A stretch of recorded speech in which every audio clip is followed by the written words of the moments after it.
Today, Iran has a national holiday called Death to America Day. Mr. President, Senator from Georgia. I rise tonight to speak about a very troubled time in my life and in this body. I didn't think this moment would arise in my tenure here in the United States Senate. But tonight, I'm very troubled about being a member of this body. Just a few short months ago, we told the American people in our Foreign Relations Committee that we could work together. We unanimously passed a bill that gave this body, the U.S. Congress, a right that the President and his administration had denied us by not allowing this to be treated as a treaty. And yet here we stand today, even though after a unanimous bill came out of that committee and 98 senators voted for us to get a look at this deal and to vote on this deal, we sit here tonight without the ability to tell people back home that we will in fact have a vote on this deal. I find that terribly, terribly troubling. As a matter of fact, I'm embarrassed. I'm embarrassed. The people back home deserve better than this body is providing. There is bipartisan opposition to this deal. There are good Democrats who in their deep conscience are going to oppose the president. I respect that. But there is not bipartisan support for this deal. There's a huge difference. Only one group in this body is supporting this president's deal with Iran. I'm troubled by that. I applaud Senator Cardin, the ranking member of the Foreign Relations Committee. I applaud Senator Corker as the chairman of that committee. Under their leadership, we got to this point. Without this deal, without a vote, we wouldn't even be sitting here tonight. We would already be implementing this deal. And we would have told the American people, yes, we don't have the constitutional balance between the United States Senate and the House of Representatives and the legislative branch that the Constitution calls for. We gave up. Well, here we are. And I'd like for every member of this body who's going to vote for this deal to answer to the people back home, how does this make the world safer for their children and their children's children? Mr. President, in your business career and in my business career, we've seen a lot of deals. We've negotiated a lot of deals. And the way I look at deals is you try to evaluate what both sides get in a deal. So let's look at this from that perspective. First of all, Iran gets a windfall for bad behavior. They've got 30 years of noncompliance with NPT requirements. And here we are, the first thing we're going to do is give them a windfall, somewhere between $60 and $150 billion. Now we know, by the administration's own admission, that we can depend on some of that money. Last year, $6 billion went to terrorist support around the Middle East and other parts of the world from Iran. Iran last year spent $17 billion supporting their own military. That puts this windfall in perspective. One of the first things Iran did when they announced this deal, when the administration announced this deal, is they sent representatives to Moscow. Does it take much imagination to see that their behavior is not going to change in this deal just because we give them a windfall? As a matter of fact, we're encouraging bad behavior. Second, I'd like to know where our 4 American hostages are. They get to keep them. The third thing, Iran gets to enrich. This is my biggest problem. I've said it many times. My biggest problem with this deal is that we gave up the ability right off the bat to stop Iran from enriching. To me, this is the fundamental problem in this deal. Breakout without enriching capabilities is 2 to 3 years, not 2 to 3 months like this deal provides. As a matter of fact, the president himself said, this deal, after 13 years, allows Iran to have a breakout period that's basically 0. Who are we kidding here? And after 15 years, all bets are off. So what we've done is provided a pathway to enriched uranium, and I find that very troubling. Unlike many other countries who have civil nuclear programs that are peaceful and are not allowed to enrich, we've allowed this bad actor to step up and be treated like countries like Germany, Japan, Holland, Brazil, Argentina. I find that very troubling. Number 4, they get access to the world's arms market in just 5 short years. Why is that important? That's important because of their support of terrorism, but also, more importantly, it gives them access to a nuclear weapons capability through technology available only through the arms market. Number 4, after 8 short years, they get access to intercontinental ballistic missile technology. Now, why in the world does a rogue nation like Iran, who says that they only want a civil nuclear program for power generation, why in the world, in the 11th hour, does this administration and our negotiators give up and give them the right to have access after 8 short years to ballistic missile technology? They currently have a missile that has a 1,200-mile range. That very easily brings Israel and Eastern Europe into range. If they have access in 8 years to ballistic missile technology, their only intent can be to have a missile that can deliver a missile armed with a nuclear warhead to Washington, D.C. and points beyond. I find that very troubling. Number 5, Iran gets access to technology for centrifuges. This is the most unbelievable thing.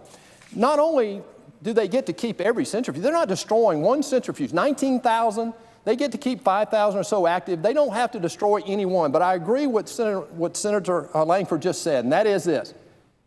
They have antiques right now. What we are allowing them to do is to trade up to modern technology in IR-6 and IR-8 centrifuges.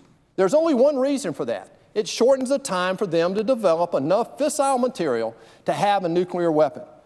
6, Iran gets to limit and delay inspectors. This is only important because we allow them to enrich. Don't miss that. But what we've done is allow them to dictate the inspection protocol. I've never seen a deal where that was allowed. Honest to goodness, this to me is unconscionable. The fact that we have secret deals, yes, that's important. But the fact that we are allowing them, with no U.S. participation, by the way, on the ground in Iran with the IAEA, we're allowing Iran to actually take samples under the protocol of inspection.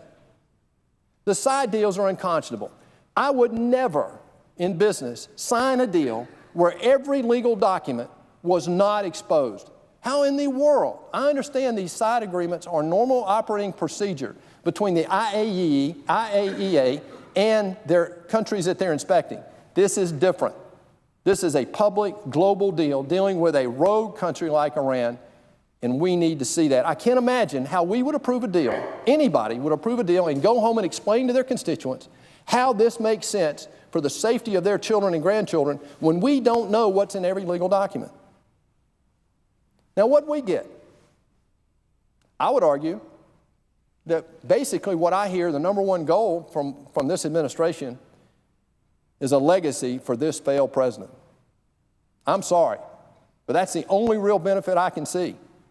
We get Iran, the world's largest sponsor of terrorism and proven violator of past nuclear agreements, to promise to be a good actor. Really? That's what we get? And yet, the Ayatollah just today said that Israel will not exist in 25 years.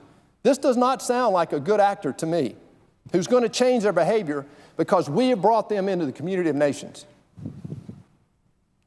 Why do we believe the word of a nation that has been a revolutionary pariah since 1979?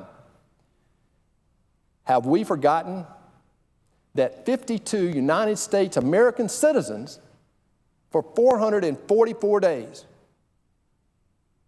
were held hostage in Tehran, members of our embassy, just 35 short years ago? This is the same regime. These are the same clerics, the same mentality that created that situation. We just now have entered into the most devastating foreign policy agreement in my lifetime, maybe in the history of the United States. No deal that I can read in history puts the United States in more jeopardy going forward than this nuclear deal with Iran. Under this deal, we get an Iran that will continue its bad behavior. I think that's easy to predict. Their sponsorship of terror continues. Their human rights violations have worsened even during the negotiations, Mr. President. They continue to back Assad's murderous regime in Syria, which is the source of one of the most devastating humanitarian crises of the 21st century that's just now coming to light. You and I, Mr. President, made a trip along with the leader just a few months ago. We sat in Jordan and we listened to the plea of those people over there who are receiving refugees. They were telling us how serious this plight is. And now the media has picked up on it, and you see the devastating impact of what's going on in the Middle East. This deal is a manifestation of a much bigger problem. This president has failed in this foreign policy requirement that the executive branch is given in our Constitution. And this is just a manifestation of a bigger failure, but it is devastating to the future security of our kids.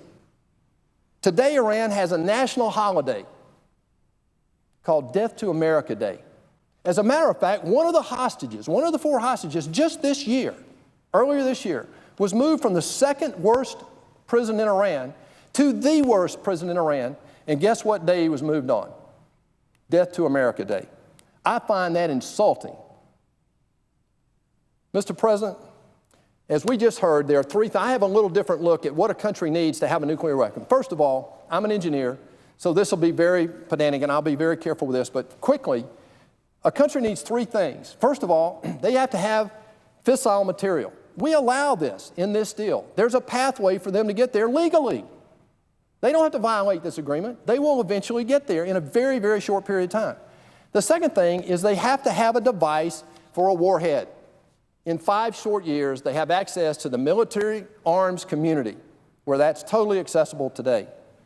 Third, they have to have a delivery mechanism. And in 8 short years, as we just said, they have access to intercontinental ballistic missile technology so that in basically 8 years, if they want to break out, they will have missile technology that can bring a missile warhead right down on our heads here in this chamber.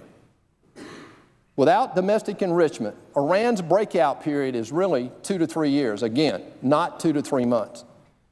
President Obama has claimed that we could not get a deal without giving Iran the right to enrich. I just don't understand that. These sanctions brought them to the table in the first place. We gave up on that too early. The president gave us a false choice, and I'm insulted by that. People back home are insulted by this. That it's either this deal, which everybody agrees is a bad deal. Even the Democrats today are telling us how flawed this deal. I didn't hear one person today stand up and tell us how great this deal was. Basically, I heard, this is the best deal we can get. Let's give it a try. We can't be any worse off in 10 years. I would argue, yes, we can, and yes, we will be worse off in 10 years. It's absolutely possible to have a better deal.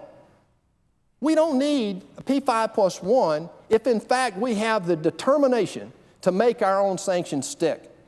This $18 trillion economy is big enough to bring them back to the table and absolutely get the kind of deal that would protect our kids and grandkids. In previous deals with South Africa and Libya, just as 2 examples, they gave up their enriching capabilities in order to be accepted into the NPT fraternity of countries that are good actors regarding proliferation of nuclear technology. This deal not only allows Iran to enrich, but it gives their illicit nuclear enrichment program the blessing of the international community. The present negotiators even threw in technical assistance for Iran's enrichment program. I just don't understand that. As a dumb business guy, Mr. President, I swear I just don't understand how they, in good conscience and without smirking, can stand in front of the American people and say this is a good deal. In fact, I don't hear many people saying that. Even Secretary Kerry, Secretary of State, said basically, this is as good a deal as we get. We won't get a better deal, and the only alternative is war. I'm insulted by that. The second thing they need is design for a warhead. We talked about how getting into the arms community allows them to do that. We don't know whether they have it or not today. Iran would need many things, but one thing they need is access to capital and access to global markets to drive their economy. But let's remember one thing. Why do they need all this in the first place? Why did this get negotiated? Because they want a nuclear weapon. The goal in this agreement, according to the administration, was to never allow Iran to become a nuclear weapon state. And yet, we see nothing but pathways that allow them to do that, even legally. I just don't understand how the administration and a few Democrats are standing up today and saying this is a good deal and we need to vote for it because it will preclude Iran from ever becoming a nuclear weapon state.